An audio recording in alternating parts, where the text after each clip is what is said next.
Good morning and welcome to episode 12 of today's Tidy 10 at 10. I'm going to start my timer here. Today we're talking about which of the inner children are sabotaging the body.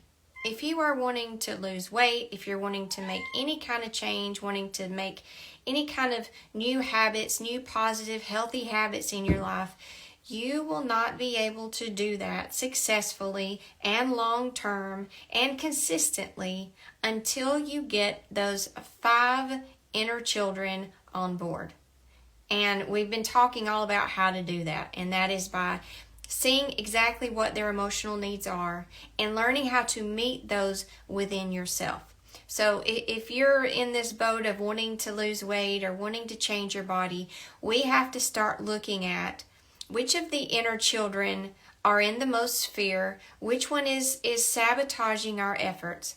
You can look at the body as kind of like the car that all of the teenagers want to drive. Some of them are much better drivers than others, meaning some of the inner children, it's okay for them to hang out with body. They're more responsible, and some of the inner children are more reckless, and they just use the body to get their emotional needs met, maybe emotional needs of attention, of acceptance, of praise, of whatever it is they're using the body for. So that one, usually the relationship inner child will use the body. The work inner child will abuse and neglect the body. The money inner child, depending on how worried it is about its physical needs being met, it can worry and create a lot of anxiety in the body. So it just depends on where you are and how all of your inner children are acting. So you need to look at that and look at who's been the most upset and how is that upset inner child impacting the body. What is happening to the body as a result of this inner child, whichever one it is, being out of control or feeling like it can't get its needs met from you, the caretaker. How is it impacting your body? So let's look at wanting to lose weight. So say you wake up one morning like we all have and say, okay, this is it. This is the week. I'm going to do it. I've got this. I found this brand new plan and it sounds really good, and they've got group support and they've got all this stuff going on, and I know that, you know, if someone holds me accountable, I know that I'll be able to do it. And then you get in there, and you get in there, and about the 3rd day, you're still going 4th, 5th, maybe depending on where you are in life, like you go for a long time. But then someone, just tuning in, you please preface the 5 inner children. Hey, I'm so glad you're joining us today. So the 5 inner children are work, home, body, relationship, and money. And they all manage a part of your life. And we have to keep them all cared for so that they manage that part of your life really, really well. And that's what we're learning how to do today. And we're learning how that impacts the body when those body is one of the inner children. And the other 4 will sometimes sabotage your efforts to care for the body really, really well. Okay, so say you found this diet plan and you're all gung-ho about it and you're ready to go. But one of the inner children, say something happens while you're in the middle of this and you're really focusing on the body and asking the body what it wants and needs, and you're trying to put healthier things into it, and you're really focusing on it, and then something happens in your relationship. And then the relationship inner child gets upset and says, oh, I'm so stressed, or forget it. Just forget it. And then it goes and it finds a comfort food. And it uses the body because the body holds its own little chemical pharmacy in there. And it can release all these hormones that do provide comfort in the moment of eating that treat or that sugar or whatever it is.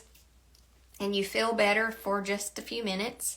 Or your relationship inner child's satisfied because it got to do something that, you know, it was almost in a rebellious, the relationship one can be kind of a rebellious teenager. and it can revert back to that teenage diet. Well, this is how I coped with life as a teenager, and this is what I like to do as a teenager, and this is what I'm going to do right now. It's kind of stuck in that teenage phase, and it cats and it reaches for those teenage foods to comfort itself, even though now you are an adult supposedly, and you are trying to care for your body. The relationship inner child got triggered. You didn't know how to step in as the caretaker and just take care of that, and it took hold of the body, and it said, I'm going to use the body to comfort myself. The caretaker's not doing it for me. I'll just use the body to make myself feel better. So you have to, this is why it's so important to become a healthy caretaker for these 5 inner children, to know when they're upset, and to find healthier, more mature coping skills to help get them through that, so that they don't hijack the body and then cause it to become unhealthy, cause it to gain all this weight, and then the body's just along for the ride like, hey, I would like to feel good too, and nobody's really paying attention to me. What I have found over doing this work within myself is that there's one inner child that plays really, really well with my body inner child, and that is home. My home inner child is, yeah, don't bring all that stuff in your house, yeah, because you'd be too tempted. My home inner child loves to organize the home, and she also, when she goes to the grocery store, she doesn't have all the relationship inner child. I can't take her to the grocery store. I don't allow her to be present, as like I get her quiet before I go in, or she'll just buy a bunch of junk food. It's like, no. Home inner child is much more responsible and loves to care for the body. And so if I let home inner child go into the grocery store with me, she's very organized about how she shops, and she wants a lot of green things, and she likes to buy stuff for her hanging baskets in her kitchen so that she can see her potatoes, and she can see her sweet potatoes, and she can see all of her fruits and stuff hanging in like, she loves that. Some of it's because it looks pretty. And some of it's because she wants to stock the kitchen really well. She has all of her spice jars labeled, and she has all of her spices and her herbs, and she loves to grow basil and mint and oregano and thyme, and she loves to do all of that. And all of that stuff is really healthy for the body. So those two get along really, really well. As in, home inner child is a huge support. She's also nurturing and caretaking. She's a huge support to body. So I let her come in and do those things and care for the body. Now, if I'm in the kitchen and I notice relationship inner child and she's upset about something, I have to catch her before she runs to I do have kids that come into the house, so I do have some things that are kid-friendly foods, okay? She'll run to that and say, I'm just going to forget it. Just forget it. I just want to feel better. And I have to sit with her and say, well, that's not actually how we cope with this. That's not actually how we make ourselves feel better. How we make ourselves feel better is we talk about what it is you're needing right now. And we talk about the situation that you're in, and we talk about ways to improve that. Let's improve the situation that you're in. Let's change that. So I'm kind of giving you a brief overview, and we'll talk a lot more about this, about how all of those inner children, the voices they're the voice inside your head that talk about the different areas of your life. If they are upset, you are at risk for involving the body in some way in their negative coping skills, which is why another important reason to do this is that we care more for the body.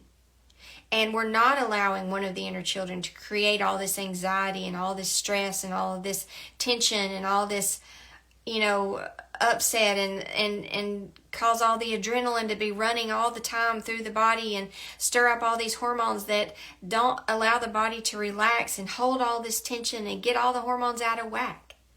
Like it is important work that you are doing. My neck just popped. I don't know if that was ironic or not.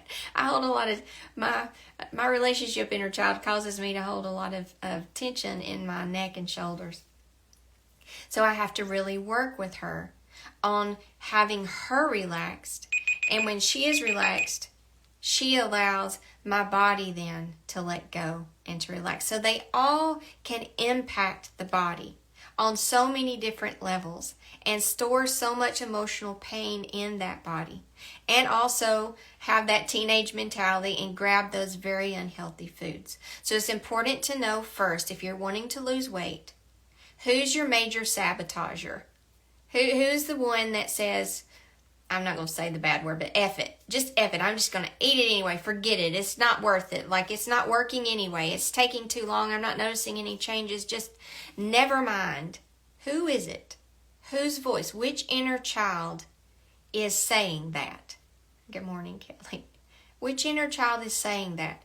And then to say, hey, I want to work with you to calm your fear, to help you heal, to help meet your emotional needs so that I can create really good habits for my body inner child, so that we can care for the body in a way that makes it feel good, that makes it feel clean and healthy and gets good sleep. They also sabotage the sleep. All of this impacts the body. I gotta go. We'll be back again tomorrow. We may talk about this topic again tomorrow. I'm not sure.